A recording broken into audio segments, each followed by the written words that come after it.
Certain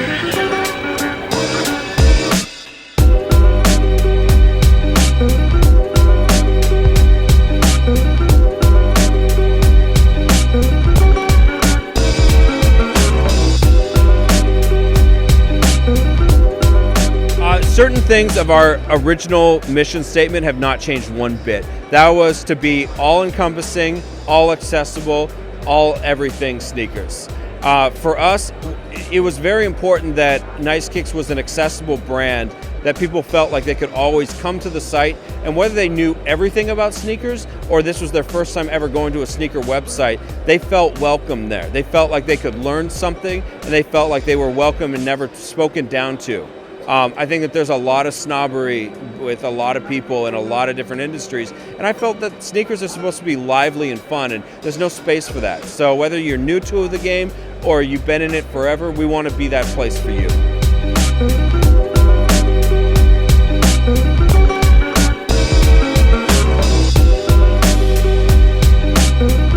I feel that we live in an age where people want information and they want it as light as possible and as quickly as possible. And sometimes that's just with the release date, the price, and where I can buy it. For me, what my goal has always been is to inform the consumer as much as I possibly can.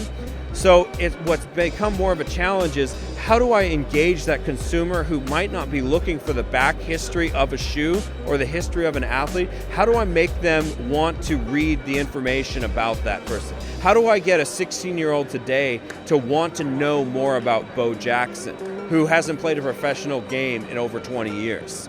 You know, like how is it that I engage with youth who have never seen Michael Jordan play and illustrate and captivate their attention to make them want to learn more about Michael Jordan?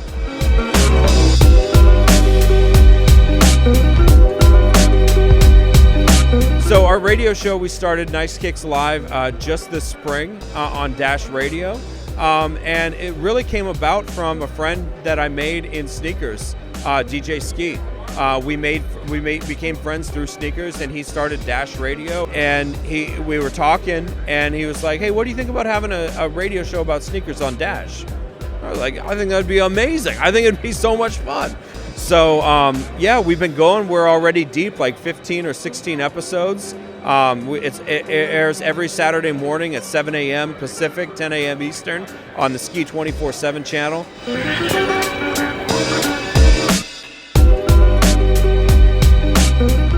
Wanted to bring something fresh and funky to the city of Austin. You know, that was where we were from, and we just wanted to do something special for our hometown. And we, you know, my first job when I was working at 16 years old was working at a shoe store. From the early days of me working on my first job it was never if I had a shoe store, I would do this. It was when I have a shoe store. And I told myself from when I was 16, I was going to have a shoe store one day. And as much of a lofty dream as that might have seemed to some, I don't think you'll ever accomplish something you don't dream.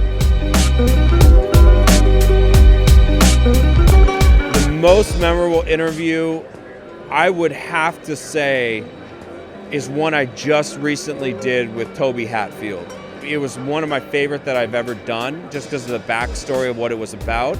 Other interviews that I really enjoyed doing would have to be Takashi Murakami. I mean, there's just been so many, it's hard to pick one. You know, I think that I've been very lucky and very fortunate to get to talk with all kinds of great people in the business of sneakers, as well as people who just are, you know, consumers. You know, that part is very fun for me.